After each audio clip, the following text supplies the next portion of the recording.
Profesionales excepcionales. Con Javier Pascual.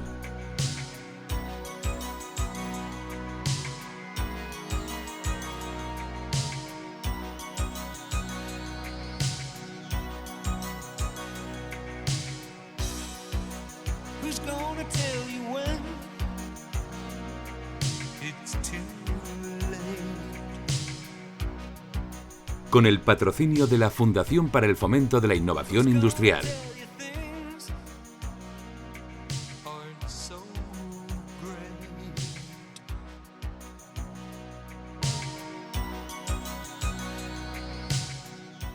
Amigos de Profesionales Excepcionales. Hoy traemos a este programa un empresario que es excepcional, que ha sido capaz de cosechar grandes éxitos durante su vida profesional, así como reconocimiento.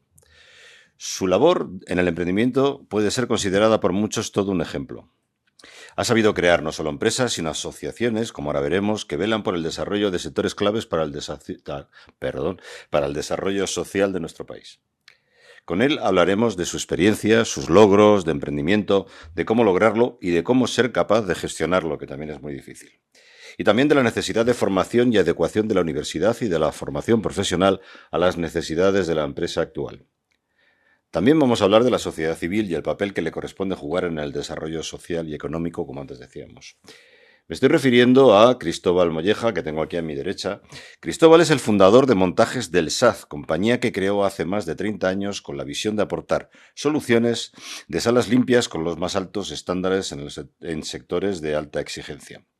Bajo su liderazgo, la empresa ha evolucionado hasta convertirse en un referente internacional con más de 250 profesionales, presencia en más de 30 países y más de 2.000 instalaciones ejecutadas, ofreciendo proyectos llave en mano y servicios de arquitectura Clean Room, desde el diseño y el BIM hasta la construcción final. Además, Cristóbal es el impulsor de otra iniciativa, que luego hablaremos también de ella, Netpharma Hub, el primer ecosistema europeo que integra más de 50 empresas especializadas en servicios y tecnologías para el sector de Life Science, o las ciencias de la vida. Su impulso ha sido clave para construir un espacio colaborativo que conecta talento, instituciones y organizaciones, fomentando la innovación, el crecimiento conjunto y el intercambio de conocimiento experto. Así que nada, Cristóbal, bienvenido. Sé que eres un hombre muy ocupado, así que te agradezco mucho que hayas venido a mi programa y que te hayas interesado por él.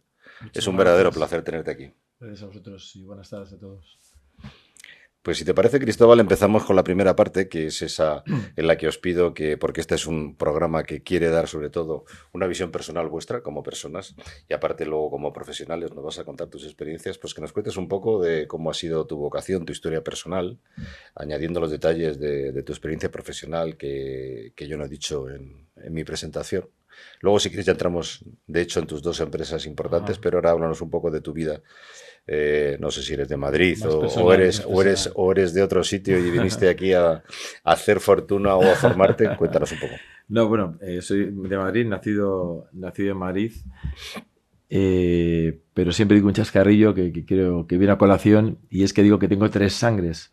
Tengo la sangre madrileña por nacimiento, la sangre andaluza, porque mis padres son de un pueblecito de Córdoba, de Villa del Río, tierra de gente también muy buena, también muy trabajadora. Se vinieron a trabajar a Madrid, ¿no? Entiendo. Mis padres se vinieron a trabajar a Madrid muy jovencitos, con 18 años.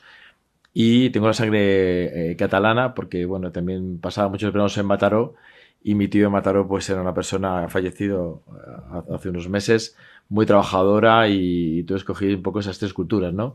La de Madrid por nacimiento, la de Andalucía por la buena gente, la buena tierra de la fiesta, y Barcelona porque en aquel momento era una ciudad donde se trabajaba muy duro. Y qué importante es eso, ¿verdad? Reconocer la variedad de las culturas españolas dentro de un entorno común, ¿no? Absolutamente. Bueno, venimos a hablar de empresa, no vamos a entrar en temas políticos, pero indudablemente... No vamos a hablar de política. Discuto mucho, ¿no? Cuando se sacan los temas de independencia, me da igual del sitio y de dónde, y yo creo que tenemos un país maravilloso. Este fin de semana he estado en Extremadura, otra tierra maravillosa, durante muchos años gran olvidada, ¿no? Donde se puede aprender mucho, y también una cultura de campo, de caza, de alimentación magnífica, ¿no? Entonces yo creo que fusionar las grandes capitales de provincia que tenemos y los grandes pueblos y costumbres, creo que somos muy afortunados en Ahí el queda, país que tenemos. ahí queda la gran variedad que tiene España, ¿verdad? Y sobre todo la valía de sus profesionales y de las grandes empresas, como tú nos vas a contar ahora, y de grandes emprendedores como tú, ¿verdad? Efectivamente, así es. Yo creo que hay grandes empresas y grandes emprendedores por todas partes en España. Pero bueno, por volver un poco al tema, sí, nazco en Madrid en el año 68, tengo ahora 57 años y vengo de familia muy humilde. Empezamos en el barrio de Villaverde Alto, que era un barrio en aquel momento donde estaba un arroyo y que hoy día Antes de está el desviar la ayuntamiento. 4, seguro. Antes vivía la 4 Que y pasaba por allí, por el medio. efectivamente, y vivíamos en una barriada donde hoy día está la avenida principal, pero era una barriada en aquella época, pero era lo único a los que mis padres en aquel momento podían acceder. Y de ahí pasamos al barrio de Aluche, en Cuatro Vientos, que fue donde me crié hasta los 8 9 años. Un barrio también conflictivo y obrero, en un barrio difícil. Y bueno, pues yo creo que tuve la suerte de que mi padre, por temas profesionales, le desplazaron a un pueblo en el norte, Algete, y esto me hizo de alguna forma tener un cambio importante en mi vida, ¿no? Pasar de Aluche a una zona norte. No es que Algete fuera la octava maravilla, pero sí que me permitió ver otras cosas. Y posteriormente, ya con 14 15 años, me trasladaron a un pueblo que se llama Fuentesad. Y en Fuentesad sí que ahí ya, como estaban los adinerados madrileños pasando los fines de semana, pues conocí otro mundo y los Levi's y las Nike y cosas de estas que hasta aquel momento no conocía y bueno, pues me gustaron, la verdad me gustaron y empecé a No, soñar ahí, ¿no? lo del SAT viene de ahí, de Y Fuentesat. sí, y el tema de montajes de SAD viene de pueblo, viene de Fuente SAD.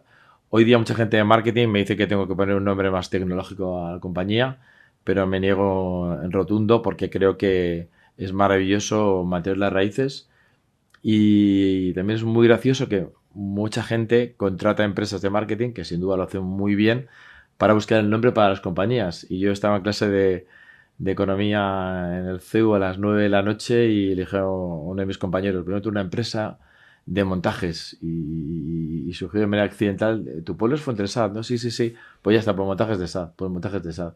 En 5 minutos pusimos nombre a la empresa, ¿no? Y bueno, pues intento mantengo amigos allí, mantengo mis raíces y hoy día que conozco a tantísima gente, pues para mí es Claro, primordial mantener este tipo en tu de caso se amigos. mantiene ese dicho, ¿no? Que es a veces la envoltura esconde algo que no es tan bueno, ¿no? En tu caso lo bueno está Absolutamente, dentro. No es importante el nombre, sino lo que está dentro, ¿no? A absolutamente. que Por nos eso contarás no ahora. vamos a cambiar el nombre.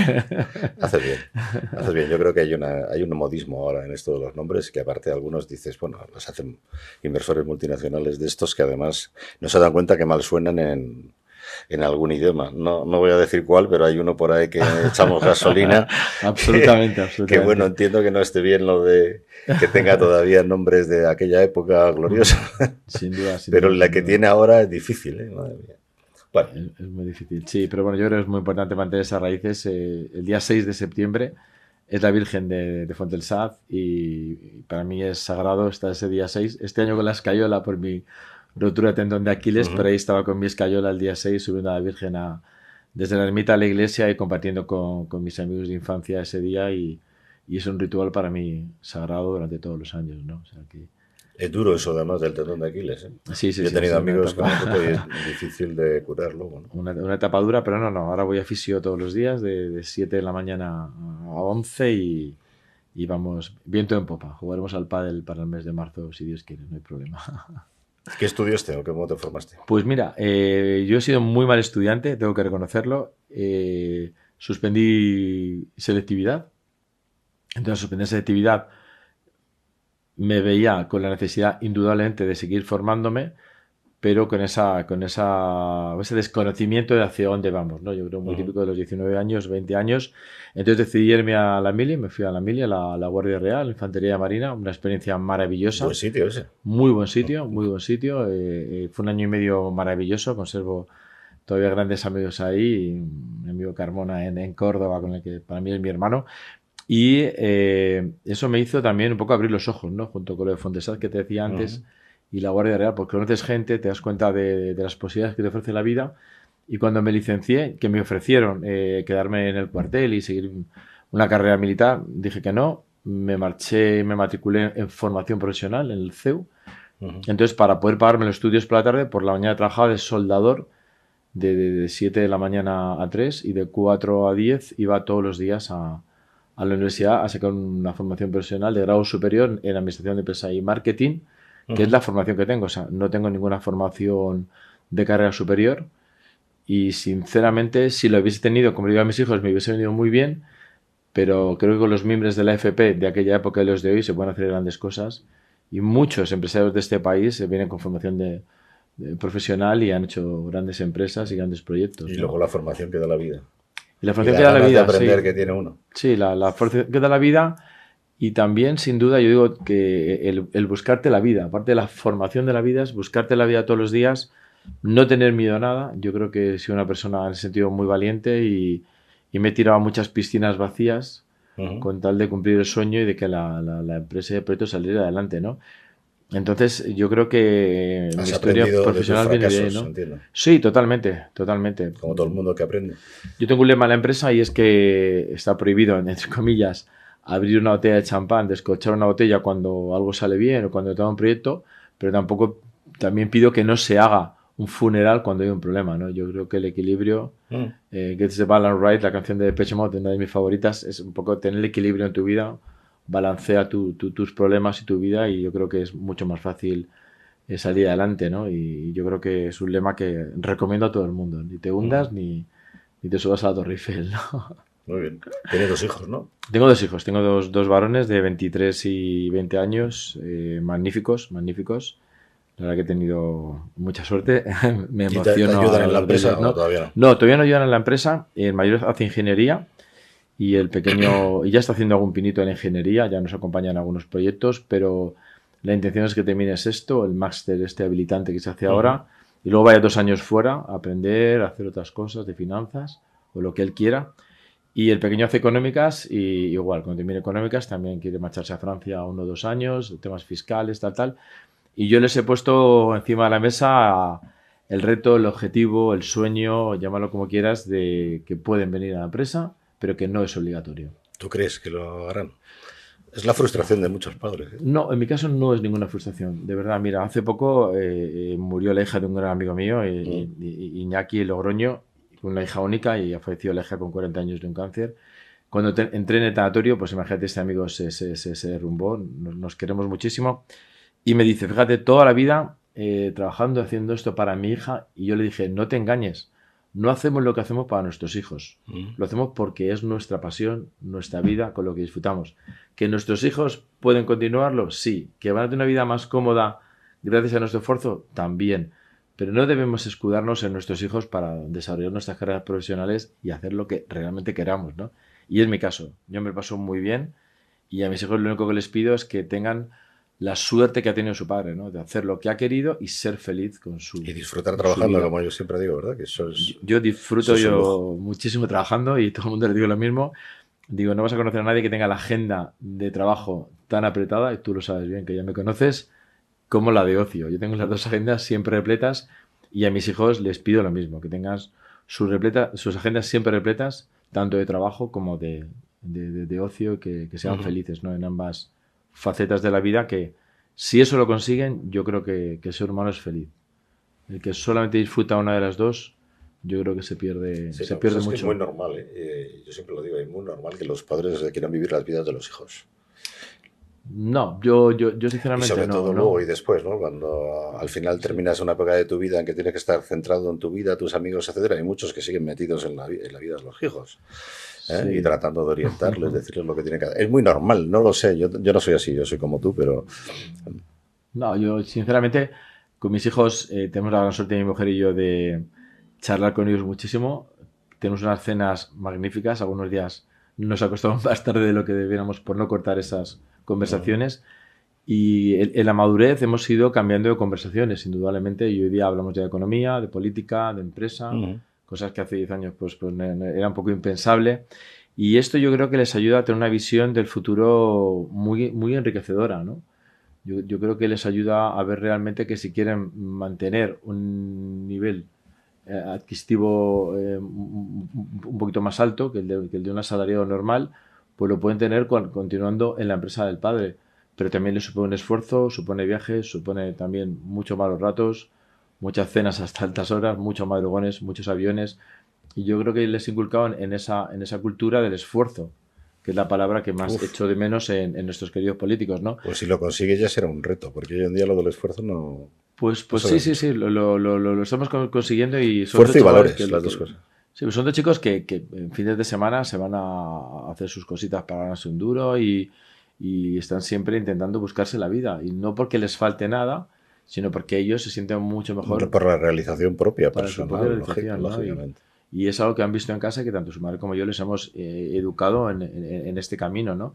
Y yo bromeaba con ellos muchas veces de mirar hacia el cielo y yo no veía caer ningún billete de 50 euros del cielo, ¿no? Tenía que trabajar y esforzarme para conseguirlo, ¿no? Y también han visto la trayectoria y también el sacrificio de una madre esperando al marido todos los días y el marido en China, en Venezuela, en Colombia, en Nueva York, o en miles de sitios que he recorrido el mundo. Ujú.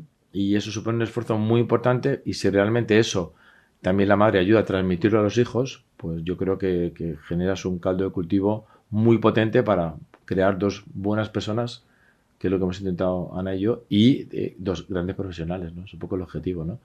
¿Que vienen a montajes de SAD? Maravilloso. ¿Que no vienen a montajes de SAD? Maravilloso también. Bueno, luego ya me contarás si es fácil trabajar con los hijos. No es fácil.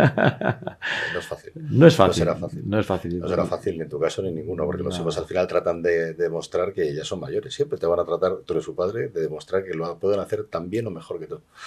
Y eso siempre origina, voy a decir, conflictos.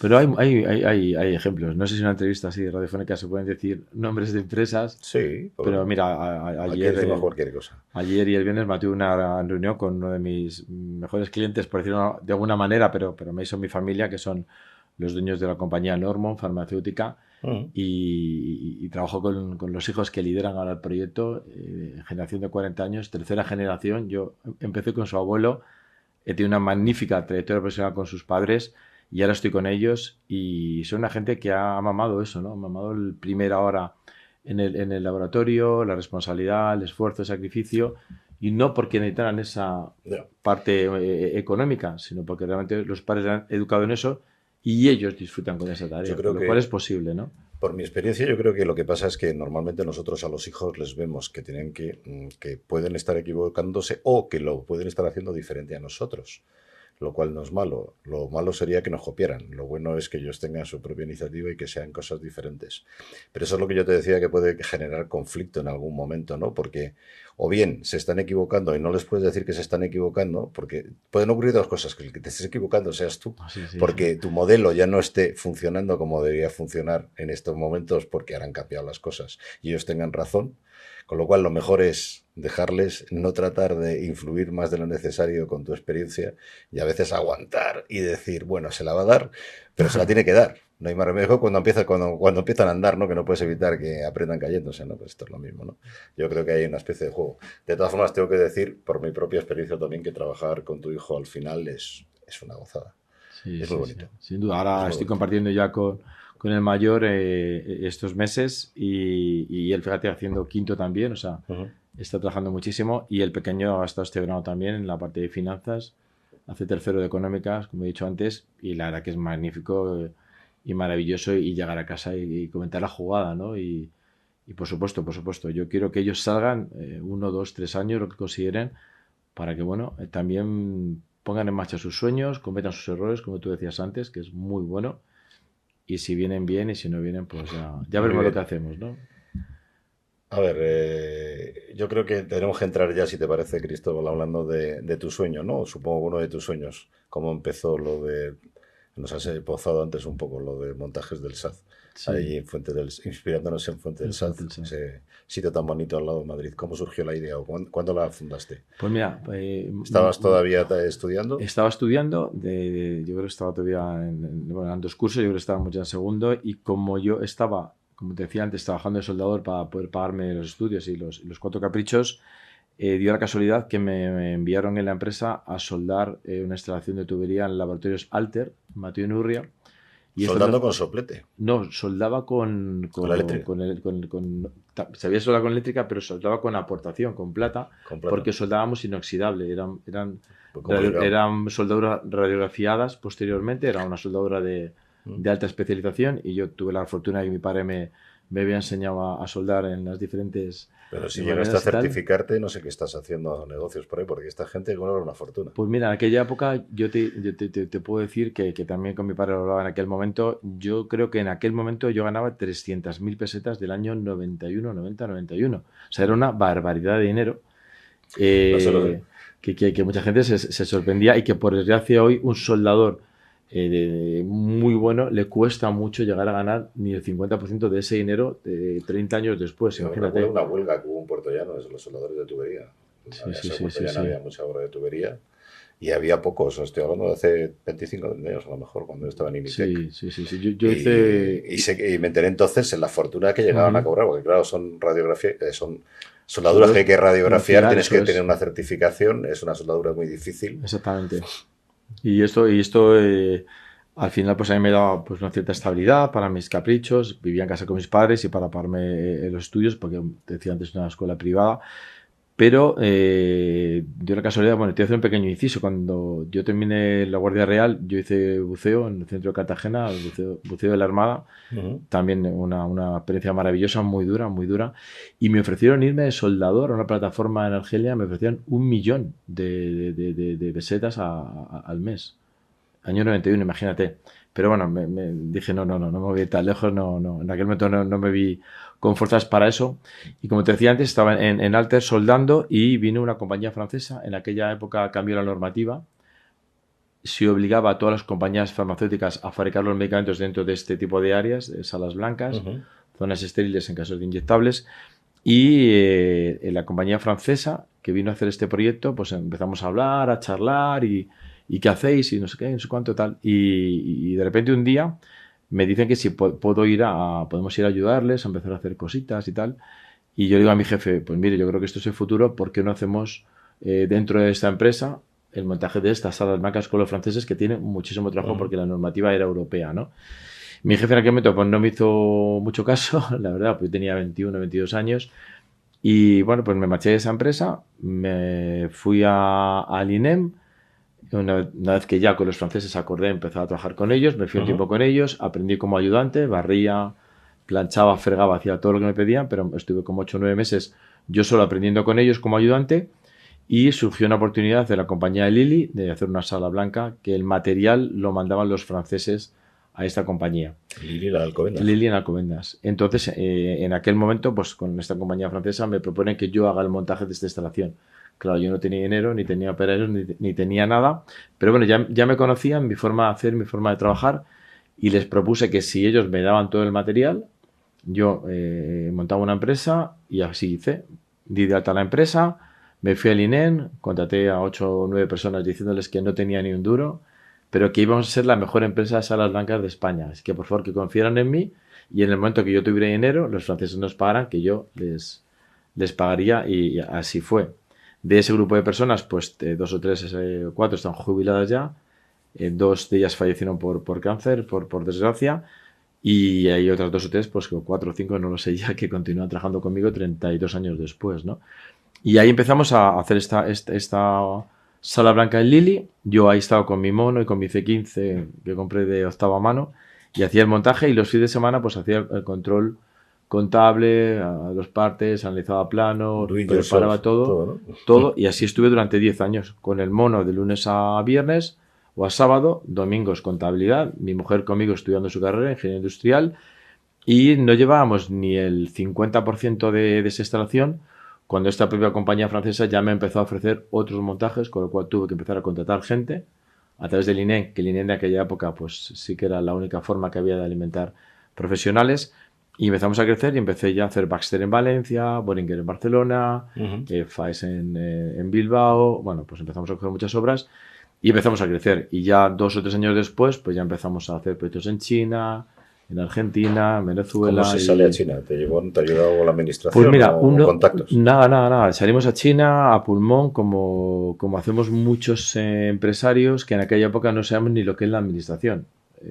Ahora te contaré una anécdota también graciosa financiera. Pero en aquel momento uno de mis clientes, una compañía de Barcelona, se llama Telstar, decide montar un stand en una feria en China para promocionar este tipo de instalaciones en Asia. Y me fui con mi querido Tom Capella, que en paz descanse, el dueño de esta compañía, me fui con él, nos fuimos a Shanghái, pusimos el stand juntos, él vendía el proyecto y yo hacía el montaje y empezamos a hacer proyectos y bueno, estuvimos allí como 10 años hasta que ya nos plagiaron pero con esta compañía estuvimos por Bangladesh, por Tailandia, por muchos países durante muchos años haciendo numerosas instalaciones. ¿Y con las compras las hacíais localmente?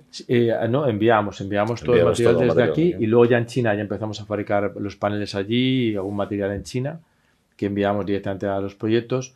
Pero claro, las pequeñas compañías que subcontratábamos ahí para ayudarnos, para no enviar todo el equipo humano desde aquí, pues con los años se convirtieron en nuestros competidores. Una vez que ya aprendieron. Y hoy día seguimos colaborando. Tenemos una pequeña oficina en Shanghái y colaboramos a nivel de proyectos. Hacemos algunos equipos, colaboramos en algún tipo de ingeniería, pero que es el montaje como tal, esto ya llevamos muchos años que no lo hacemos, ¿no?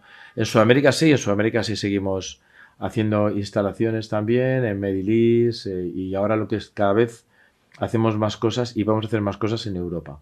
Europa y Estados Unidos siempre han sido países a los que hemos temido por ese complejo español, ¿no? De Paco Martínez Soria y Alfredo Landa, pero que nos estamos quitando y que podemos salir y trabajamos muchísimo para Airbus en Francia, para compañías de microchip, farmacéuticas en Suiza, en Dinamarca, sin ningún tipo de complejos, la verdad.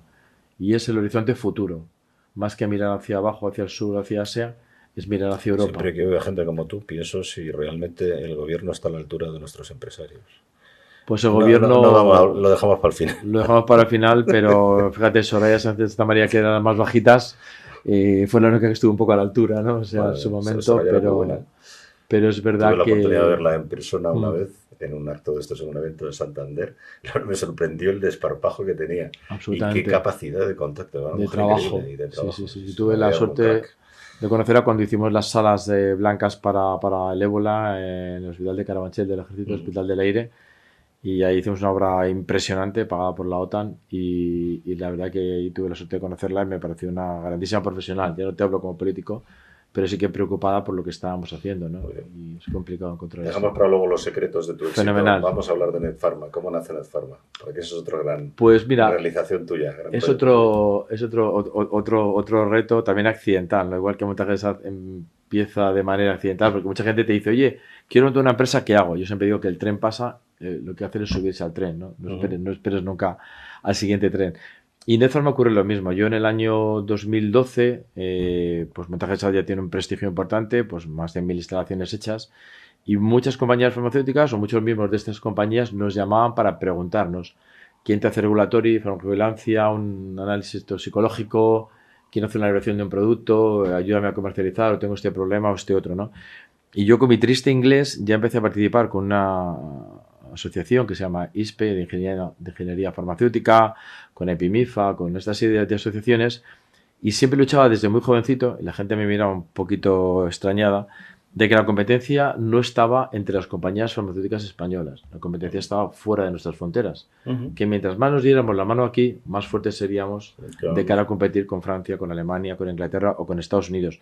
Y esto fue calando y hizo que en aquella época, pues Cristóbal, siendo un poco el niño del sector, cogiera, pues bueno, pues yo creo una fama, creo que positiva en aquel momento, y esto me animó a fundar Netpharma y ubicarlo en la compañía Abbott. Abbott fabricaba en España y en el año 2014-2015, y era mi cliente, deciden marchar a China a fabricar, y me ofrece el director general que le ayuda a desmantelar esta planta. Le digo que sí, que por supuestísimo, que yo te ayudo a desmantelarlo todo, y durante las conversaciones pues me dice un día que venden el edificio. Y digo, ostras, pues esto sería perfecto para ubicar todas aquellas empresas que dan servicio al mundo farma. No tienen por qué estar sus fabricaciones, pero sí representantes, comerciales, laboratorio, y a la vez dar como un hub y a la vez dar también un espacio que tenemos de formación, salas de reuniones, espacio a todas estas asociaciones que hacen que nos demos la mano, ¿no? Yo lo que pretendía es que nos diéramos la mano, crear sinergia y ser partner. Yo siempre odio la palabra proveedor. Yo me considero un partner de mis clientes, y mis clientes son mis compañeros de viaje, porque creo que es la manera de crecer juntos, como así ha sido con muchas compañías como las que he nombrado durante la entrevista, ¿no? Entonces, de esta forma, lo que conseguimos es hacer un edificio que es la casa de todos dentro del sector farma, cosmético, la casa de la salud, y que ahora en estos momentos estamos terminando ya de construir en Barcelona, San Quirze del Vallès, y que inauguraremos en el mes de mayo. He pedido a mi presidenta que me acompañe, y al presidente Illa también, y me gustaría que los dos se dieran la mano y que de alguna manera nos ayudaran, en este caso un madrileño invirtiendo en Barcelona, a generar puentes entre Barcelona, Madrid, Bueno, Sevilla, puedes Cuenca. aprovechar tus orígenes catalanes, ¿no? Absolutamente, absolutamente, y parlar una miqueta Parla català una miqueta catalán. pero indudablemente es un poco decías antes, ¿no? Que si los políticos nos ayudan. Yo he ido muy al margen de los políticos, creo que no he recibido una ayuda en mi vida, la verdad, pero sí necesitamos que por lo menos nos acompañen y no nos pongan palos en las ruedas. Es lo único que les pido a los políticos, nada más, ¿no? Pero bien, mi experiencia en general con los que he tenido ocasión de hablar, pues Bueno, yo que creo, ha sido positiva. yo creo, siempre lo digo, ¿no? La sociedad civil es muy importante. Yo creo que en Estados Unidos ejercen más presión y hay más lobby. Aquí lo del lobby se asocia siempre a la corrupción y a los peajes, pero yo creo que la sociedad civil tendría que tener un papel mucho más importante y a estar considerado además por los políticos, porque les vendría bien cierta ayudita, ¿no? Para hacer las cosas mejor. Yo no sé cómo os escuchan a vosotros, ¿no? Pero hay muchas asociaciones como la tuya aquí, ha venido también Madrid Foro Empresarial también, que es otra asociación de empresarios, seguro que les conoces tú también. Han venido varias empresas asociadas, entonces yo creo que habría como los colegios profesionales también, en sí mismos también, deberían de ejercer muchísima más presión. Ya no digo la administración, porque como está politizada ya no tenemos administración que nos ayude. Están todos politizados, pero bueno. Absolutamente, pero esto no debe hacer que nos rindamos, ¿no? Esta semana pasada me fui uno de los premiados con el premio Forbes en Madrid y estamos un grupo de empresarios, ¿no? Agradezco también al Deutsch que me nominó para este premio y hablaba con otros empresarios que ese día todos los empresarios deberíamos ir vestidos de Superman, de Spiderman o de superhéroes, ¿no? Porque al final yo creo que ser empresario en este país a día de hoy es de héroes, ¿no? O sea, que creo que el esfuerzo que exige es muy alto, muy alto. Y los políticos tienen la gran suerte de que existimos. Que existimos, que seguimos, que no tenemos otra forma de vida, nuestra forma de vida, somos felices con ella. Pero claro, nos duele mucho que en los 32 años que tiene Montajes del SAD hemos pasado de pagar un 50% de impuestos a pagar un 80%. Indudablemente esto merma salarios, merma inversiones, merma el I+D. Y en esto nuestros políticos la verdad que están muy lejos, de verdad. Yo lo siento muchísimo, hablo con ellos en muchas ocasiones y me da mucha pena que viven apartados y piensan más en el cuarto año y en empezar la campaña electoral más que ayudarnos a las empresas. Pero tienen ellos la gran suerte de que seguimos pagando impuestos para poder mantener sus gastos, ¿no? Y yo analizo mucho presupuestos generales del Estado, me encanta leerlos cuando los teníamos y tú ves unos presupuestos generales de Estado del año 80 o del año 90 en el que había grandes inversiones en infraestructuras. Venía mucho dinero de Europa, no lo discuto, pero se hacían muchísimas cosas, ¿no? Y no vamos a hablar ya de centrales nucleares, que soy un enamorado, que ya venimos de presupuestos generales del Estado de los años 60, pero me duele mucho que hoy día el presupuesto general del Estado, el último del año 22, tenemos más del 50% destinado a salarios, ayudas y a poca generación de riqueza para mi país. Y eso, pues a mí como empresario, me da mucha pena y hace que los empresarios, pues insisto, sigamos nuestro camino, nuestra hoja de ruta al margen de administraciones públicas y de políticos. Ahí queda eso, has dado el clavo. Y está claro además que si no se genera riqueza no se puede repartir nada. Absolutamente. Y esta idea de que se puede repartir cosas generando al final con deuda y generando menos riqueza cada vez es pan para hoy y hambre para mañana. Pero bueno.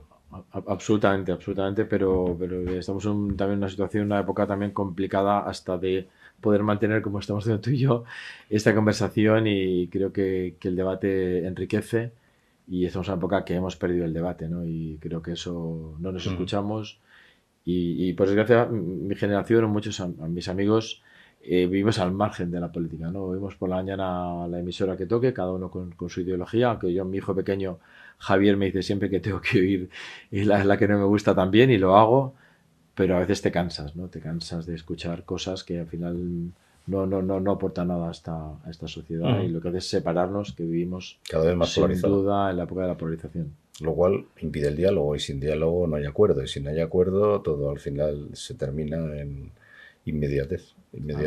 Absolutamente. Yo sí puedo presumir de algo. Falta de visión. En Montajes de SAD sí puedo presumir de algo y bueno, has estado en la empresa, me has visto cómo funciono con mis equipos. Es fundamental el diálogo, los besos, los abrazos, el cariño, la comprensión. Eso para mí es fundamental y tengo clientes con los que me río mucho que no habían dado un abrazo nunca en su vida y ahora si no les doy un abrazo, que no me has dado el abrazo. Ay, perdona, que no te he visto. O sea, creo que es fundamental eso, ¿no? Que el cariño y la humildad. Yo tengo enfrente de mi despacho, lo viste, está mi furgoneta, mi Citroën C15, puesta allí, y comprada con 300 o 400 mil kilómetros de segunda mano, lo que pude acceder porque no tenía dinero. Y lo que es la vida, ¿no? Hoy soy amigo de la presidenta de Citroën en aquel momento de la C15, ¿no? Son las vueltas que da la vida con la que tengo una magnífica relación, ¿no?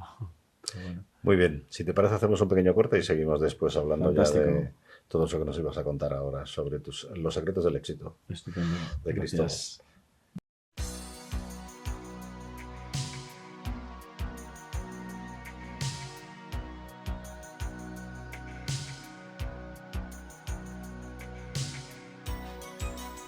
De la vanguardia tecnológica a tus oídos.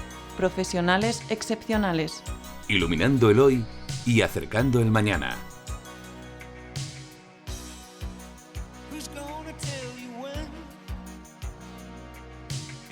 Una persona como tú que ha acaparado éxito y también reconocimiento, seguro que tienes un montón de ideas, de buenas prácticas en tu cabeza que contarnos de cómo manejar equipos, de cómo entiendes el liderazgo, de cómo predicar con el ejemplo. Tú tienes además un dicho de Ortega que creo que vas a comentarnos.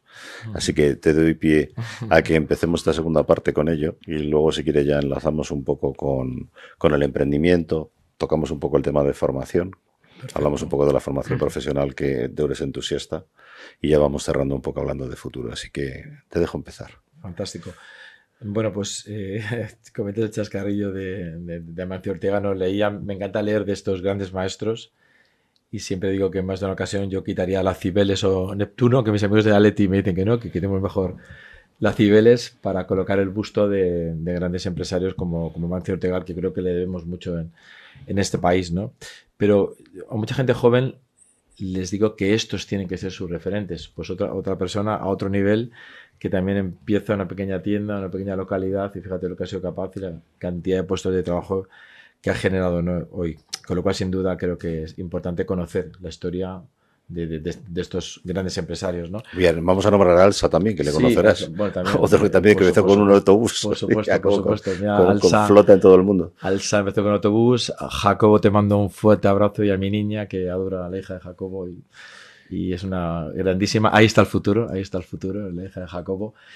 Pero sin duda, otro ejemplo de superación y otro ejemplo también de segunda generación, de saber hacerlo bien, de seguir dando continuidad al esfuerzo paternal en este caso, ¿no? Pero bueno, me hablas de un poco de liderazgo. Para mí es fundamental. O sea, yo creo, sinceramente, puede ser un poco vanidoso, pero creo que sin ese liderazgo, ni Montajes de SAD, ni Netpharma, ni todas mis iniciativas de formación, de otras inversiones, hubieran sido pues una realidad sin ese liderazgo, ¿no? Pero yo creo que al final la mayoría de la sociedad, la mayoría de las personas necesitamos ese líder, ¿no? Igual que yo encontré ese líder en Amancio Ortega, en otros muchísimos empresarios de este país y de fuera de las fronteras. Creo que también dentro de Montajes de SAD yo me he convertido desde el minuto uno en esa persona que tira el carro, ¿no? Y que tira el carro en una generación que vivimos una crisis del 93, nada más montar la empresa después de la Olimpiada, vivimos una crisis del petróleo en el 98, vivimos un Lehman Brothers, una crisis económica piramidal en el 2007-2008 que desmontó a muchísimas familias, arruinó a muchísimas familias, vivimos un 2014-2015 muy complicado, hemos vivido un COVID, hemos vivido en Ucrania, vivimos situaciones políticas muy complejas, pero aquí seguimos, ¿no? Entonces, si los líderes realmente no sabemos de alguna manera levantarnos en cada uno de esos mazazos, es imposible que los que vienen detrás crean este país y crean en la empresa, ¿no? Y yo en mi caso siempre digo que mi puerta del despacho está abierta y todos los miembros del equipo de Montajes de SAD saben que puede venir a hablar conmigo. Yo estoy muy ocupado, como tú bien sabes, pero yo siempre devuelvo las llamadas, aunque sea a las 11 de la noche, de cualquier miembro de la empresa, de cualquier cliente, y estoy siempre a su disposición. Eso es compromiso. ¿No? Es un compromiso, pero este compromiso yo creo que desde el liderazgo debe hacerse extensivo. ¿Y cómo se hace extensivo? Tú lo has dicho, con el ejemplo. Yo soy el primero que está a las 6 de la mañana en un avión, a las 8 de la fábrica, y muchos días cierro y pongo la alarma el último cuando nos vamos a casa, ¿no? Entonces esto es lo que los demás ven. Y por supuesto también dentro del liderazgo está por encima de todo, el respeto. Y yo creo que hay mucha gente que no da importancia a esto, el llegar a una obra o llegar a una empresa y dar los buenos días, que es gratis. Y yo he ido con CEOs de compañías, dentro de compañías, y no dan los buenos días ni a la recepcionista. Ya estamos empezando mal. Hay que compartir, hay que valorar, hay que preguntar al trabajador cuándo ha hecho la comunión su hijo, cómo va a afrontar la cuesta de enero, cómo va a pagar los libros en el mes de septiembre, dejarles el coche cuando tienen que hacer la boda del hijo. Yo creo que todas estas cosas que para nosotros empresarios a veces son triviales o del día a día, no somos conscientes de la importancia que tiene en la persona, o preguntarle por su salud, o preguntarle por su madre que puede estar enferma. Y esto es lo que a mí me ha ayudado sin duda a crecer, ¿no? Generar un cariño muy, muy grande, tanto con la gente que está en casa trabajando en la empresa como los propios clientes, ¿no? Y mucho de humildad, ¿no? Y mucha humildad, mucha humildad. Yo he conseguido mucho más de lo que hubiera soñado en mi vida, pero eso no quiere decir que pierda el norte nunca, ni que sepa lo que vale un café, ni que dé importancia que el salario más bajo de la empresa no permite grandes alegrías cuando vas al supermercado a hacer las compras, ¿no? Yo creo que todo eso hay que tenerlo siempre muy presente como empresario, pero hay que comunicarlo también. Yo creo que es fundamental y no se hace mucho, es comunicar. Nosotros comunicamos en la empresa si la empresa va bien, si la empresa va mal, los objetivos, hacia dónde vamos. Hacer a la gente de los objetivos. Absolutamente. Y recompensarles en función de los objetivos. Eso para mí ha sido siempre, de verdad, un pilar muy, muy importante, y creo que es el que ayuda a construir este edificio.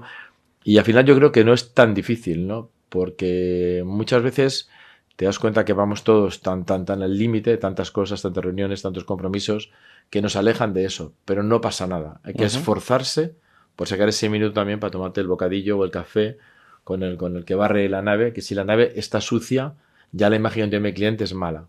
Yo siempre digo que tan importante es el que limpia la oficina como el CEO, en este caso que soy yo, de la compañía. Si los dos hacemos bien nuestro trabajo, las cosas irán bien. Pero si uno de los dos falla, las cosas no van a ir bien, ¿no? Y eso no hay solamente que pagarlo al final de mes. Hay que pagarlo, pero hay que decirlo, y hay que motivar, hay que incentivar y hay que agradecer. O sea, la palabra agradecimiento y la palabra perdón cuando nos equivocamos, por muy CEO que seamos, yo creo que siempre hay que ponerla encima de la mesa, ¿no?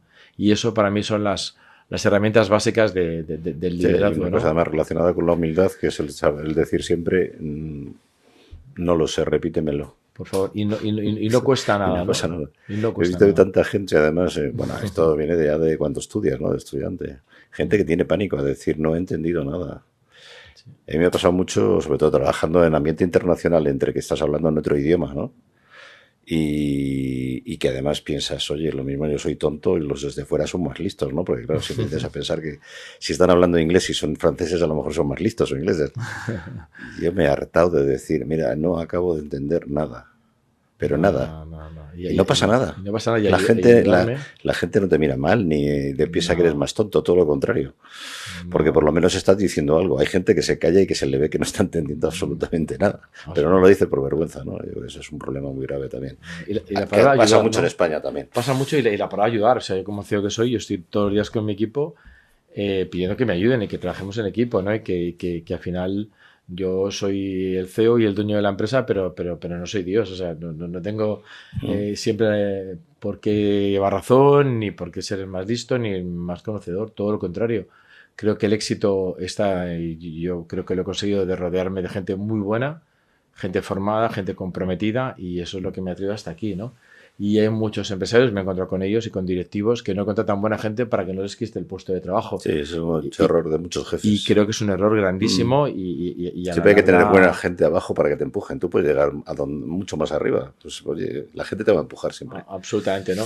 Y luego, aparte de la comunicación, y hablabas tú antes también del tema de la formación, pues es igual, ¿no? Yo creo que a todos los que entran en la empresa puede entrar un chaval muy jovencito, sin formación, sin ningún tipo de conocimiento, y empieza barriendo, y a veces tengo anécdotas, por no aburrirnos de barrer con algún chico nuevo, o me lo subo a los que barren o limpian la nave a desayunar conmigo, y se sorprende, ¿no?, de que el CEO les sirve la tortilla y charla con ellos del partido del Atleti o del Madrid del día anterior, ¿no?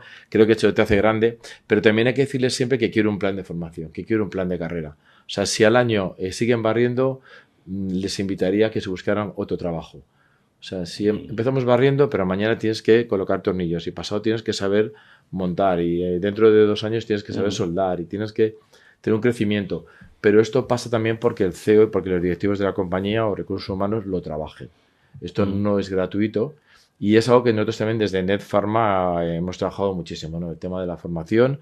Montamos también una pequeña unidad que es Netpharma Academy dentro de Netpharma, en el que, bueno, pues damos formación de todo tipo dentro del sector, tanto, digamos, commodities en formación como formación ad hoc para diferentes proyectos en cualquiera de sus vertientes y muchísimas veces a demanda de lo que las compañías farmacéuticas nos piden, o cambio anexo 1, nuevas normativas, y esto estamos siempre a la vanguardia. Y estoy muy orgulloso de haber montado con mi directora Ana Maqueda un máster con la Francisco de Vitoria, con Félix y con Maite, a los que mando un fuerte abrazo. Un máster de ingeniería farmacéutica, lo hemos desarrollado durante creo que 4 años, en el que hemos dado formación a 20 chicos licenciados en ingeniería, en farmacia, en biotecnología, pero lo que hicimos desde el primer momento es colocarles en la planta farmacéutica y en esa planta farmacéutica pedir a la dirección y a recursos humanos que pusieran un mentor para estos chicos. Okay. De forma que durante todo el año han sido formados por grandes profesionales del sector en todas las áreas de una planta farmacéutica, a los que agradezco muchísimo también su colaboración, pero en la propia planta se estaban formando en el día a día y nosotros recibíamos el feedback de ese mentor para ayudarles en ese crecimiento. Te diría que hay 99,9% se han quedado ubicados ya en compañías farmacéuticas, algunos han cambiado por circunstancias, por fichajes, porque les ha apetecido cambiar, pero eso es lo que necesitamos. Necesitamos profesionales, veteranos, empresas que ayuden a estos chicos de 20, 25 años a acercarles a la maravillosa vida profesional. Yo les digo a todos que lo que de verdad más va a enriquecer su vida es la vida laboral, porque pasamos muchísimas horas trabajando, ¿no? Y si conoces gente maravillosa, experiencias maravillosas, de los errores que tú decías antes también se aprende muchísimo. Y he dado algunas conferencias también a chicos de formación profesional y de carreras y licenciados que me han pedido en diferentes centros, o en Buitrago apadriné la promoción del año pasado, y a todos les digo que no tengan miedo a acercarse al mundo laboral, que no tengan miedo, que arriesguen y que no pretendan ser ingenieros ni fabricar aviones, porque a lo mejor tengo que empezar fabricando el ala, poquito a poco. Vamos a avanzar, que no sean impacientes, que vivimos en el mundo de la inmediatez, y creo que eso sin duda les hace peores profesionales. Hay que ser más calmados y crecer poquito a poco, eso es importante. Y también he tenido la gran suerte de dar alguna charla a gente humilde, en barrios humildes, y decirles que viven en un triángulo, ese triángulo con 3 vértices. Uno es un barrio, pues como todos sabemos, marginado, con pocas posibilidades económicas, con pocas alternativas o con pocas esperanzas de crecimiento. Llegan a casa, como en Estados Unidos, los niños de la llave a las 4 de la tarde, no están los padres, pues los pobres padres llegan a las 10 de la noche de trabajar los dos con muy pocas ganas para ganar 1.000 euros cada uno. Y el tercer vértice es un parque al que van a dar una vuelta y donde se encuentran con chavales con su misma situación y si no con peores casos de droga o cualquier otra cosa, ¿no? Y siempre les digo que hoy vamos a pasar del triángulo al cuadrado, ¿no? Va a aparecer Cristóbal Molleja en un nuevo vértice en el que quiero que me llamen, que hablemos, que me pidan ayuda, que colaboremos, porque la vida profesional existe y hay que salir de ese barrio y hay que abrir un poco el horizonte. Y esto necesitamos que los profesores, que los educadores se lo transmitan a los chicos, ¿no? Necesitamos no solo que les enseñen matemáticas o lengua a un nivel superior de lo que lo estamos haciendo hoy día, creo que el nivel, por desgracia, está bajando, pero sí necesitamos que les motiven, que les hablen de las grandezas y de las bondades de la vida laboral. Y recientemente me reía mucho en un instituto, termino la charla con todos y de repente los profesores que estaban atrás y la coordinadora aplauden en cascada como 100 personas y se vienen los profesores a mi lado, ¿no? Darme las gracias y de repente le digo a los profesores, digo, esto es lo que los chicos necesitan también, lo que acabamos de hablar, pero yo vengo encantado, pero vosotros sois los comunicadores diarios para motivarles. Y un chaval que está en primera fila dice, estos solo saben suspendernos matemáticas. Entonces yo creo que necesitamos también un reskilling en la parte de educación. Ojo, mi mujer es profesora, habrá profesores maravillosos que lo hagan, pero necesitamos que sea la gran mayoría, ¿no? Que sea motivante. Que sea motivante. Que sea gente con vocación que sabe motivar a los absolutamente, alumnos. Que no quede en manos de las empresas que nos hemos convertido en formadores y en educadores en muchas ocasiones, ¿no? Un mundo apasionante, el de la formación, el de la educación, Y uno de mis retos, luego con mis hijos también, que si finalmente vienen a la empresa y me acompañan en los proyectos, yo me quiero dedicar a ayudar a toda esta gente a sacarla. Yo vengo de Villaverde Alto, vengo de Carabanchel, Aluche, y mira, y puedo tener mi vida, mi trabajo. Y muy gratificante, además. Y muy Esto, gratificante. muy gratificante. O sea, que hay que ayudarles. Lanzarles la mano desde los empresarios. También lo veo con empresarios la semana pasada, lo hablo muy a menudo, con presidentes de asociaciones empresariales. Y les digo eso, tenéis que ayudarnos a ir a los centros de FP a decir que el éxito profesional les va a hacer mejores y existe. Y animar a la gente que haga FP, porque falta nos hace. Y animar a la FP. No tenemos realmente, tenemos un papel en un país que no tenemos profesionales apenas. Nada, yo siempre digo que te diría que me quedaría corto que el 80%, o no decir más, o 90% de las empresas de este país están formadas o se lanzan por chicos de FP, de mi generación y posterior también. No hace falta tener la carrera. Los que tienen la carrera al final están en los 27, 28, 29 cuando pueden empezar a hacer algo. También hay muchos que lo han hecho, sin duda. Pero necesitamos ese profesional, ese experto en algo en concreto, que sea emprendedor como ocurrió en mi generación, que fuimos muchos los que nos lanzamos, ¿no? Por eso yo animo a todo el mundo a que no se obsesione, también lo he hablado con mis hijos, en la carrera superior. Mientras más conocimiento, mucho mejor. Mientras más idiomas, mucho mejor. Pero si tú eres un buen profesional, con una formación profesional buena, creo que puedes ganarte la vida muy bien y ser muy feliz. Y tener un buen estatus social, que también es importante. Y tener muy buen estatus social, porque luego también, como dice nuestro Víctor Cooper, el tema de la actitud. Yo hablo mucho también en las charlas y con mis propios compañeros de trabajo de la actitud. La actitud hace muchísimo, muchísimo, y lo que nos ha hecho sin duda grandes profesionales o empresarios ha sido la actitud. Yo, como te decía antes, me he tirado muchas piscinas vacías. Y eso es lo que ha hecho pues que al final sigamos construyendo cosas. Y no dejo de hacerlo ahora. Me marcan nuevos retos todos los días y lo que hago es ver la forma de poder llevarlo adelante, ¿no? Y siempre rodearme de un buen equipo y de gente joven, ¿no? Hay un cuadro en mi despacho, que creo que tuviste ocasión de verlo, que es una máquina de escribir antigua con un iPad, ¿no? Y yo siempre pues lo llevo por bandera la importancia que tiene fusionar la veteranía, la experiencia con la juventud y con la energía, ¿no? Eso realmente es lo que nos hace fuertes frente a la competencia y frente al mundo, ¿no? Sin duda. ¿Te han ayudado mucho para emprender en la administración? Poco, ¿no? Ya poco, estamos para acabar. Poco. Como te decía antes, sí, es un tema muy delicado, pero muy poco. Muy poco porque al final las veces que me he acercado a la administración para poder plantear esto, pues al final te piden que hagas tú todo. Al final tú montas el centro, tú montas la formación, tú colocas a los chicos, pero bueno, entonces ¿tú qué haces, no? Es muy difícil. Y luego los tiempos también. Cuando planteas cualquier proyecto, el tiempo es eterno, ¿no? Tenemos por relación a la administración pública, yo soy embajador empresarial de Alcobendas y trabajo muy de cerca con el gobierno del Ayuntamiento de Alcobendas y me llevo muy bien con Rocío, con su alcaldesa, pero a veces echo de menos más iniciativa y a veces no gastan o no invierten o no se hacen más cosas por miedo a la oposición. O sea, vivimos en la sociedad del enfrentamiento. Y la sociedad del enfrentamiento lo único que hace es limitar el crecimiento, ¿no? Está claro. Y es un poco uno de los problemas que yo veo, ¿no? Yo siempre digo que si metiéramos más en compañías o en proyectos, en un mix administración y privado, llegaríamos mucho más lejos, muchísimo más lejos, ¿no? Pero es difícil. El empresario privado no perdemos el tiempo. En la administración pública toma decisiones por una cosa o por otra, cuesta horrores, ¿no?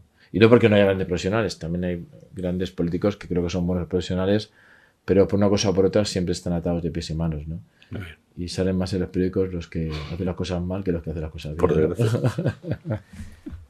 Pero ya vamos a ir acabando. Te voy a hacer la última pregunta. Muy bien. De tus éxitos profesionales, ¿cómo verías la proporción de suerte, visión, coherencia, capacidad de... Bueno, tú eres un gran comunicador y además eres una persona con un atractivo personal tremendo. ¿Cómo ves todas? Evidentemente, eso ha hecho que conozcas un montón de personas y que te hayan ayudado. ¿Cómo ves toda esa mezcla? Te digo por inspirar a los que nos escuchan y que estén empezando a lo mejor su empresa. Suerte siempre hay, ¿no? Bueno, siempre mira, decimos que tú tuviste tu buena suerte con aquella empresa que quería hacer. Sí. Esa ya la digo yo, no hace falta que le digas tú, ¿no? Pero yo creo que hay muchas más cosas, ¿no? Detrás de todo esto. Visión y coherencia yo creo que es importante también. Sí, visión y coherencia, y lo que hablamos es que comentábamos. Tener visión y coherencia, me refiero a ir por ahí dando golpes de timón. y escuchando, Sí, pero sí, no sí, dando sí, sí. bandazos de un sitio para otro, ¿no? No quedan bandazos. Tú cuentabas antes que no hemos dicho a Mancio Ortega, mucha gente me dice el éxito de un empresario, pues las 3 T's que decía Mancio Ortega, ¿no? Trabajar, trabajar y trabajar. Y luego hay el doctor Colón de Economía del IES, una conferencia que estuve en Barcelona ya hace unos años, me dijo una cosa que digo mucho, ¿no? Y es la ruta. Un avión despega para Madrid dirección México y tiene la ruta muy clara, ¿no? Yo creo que los chicos jóvenes deben tener una ruta clara, un objetivo claro, y por supuesto va a llover, va a nevar, va a haber una tormenta, tendremos que cambiar el rumbo y el avión subirá, bajará, derecha, izquierda, pero tiene que llegar a México con el plan que tiene, ¿no?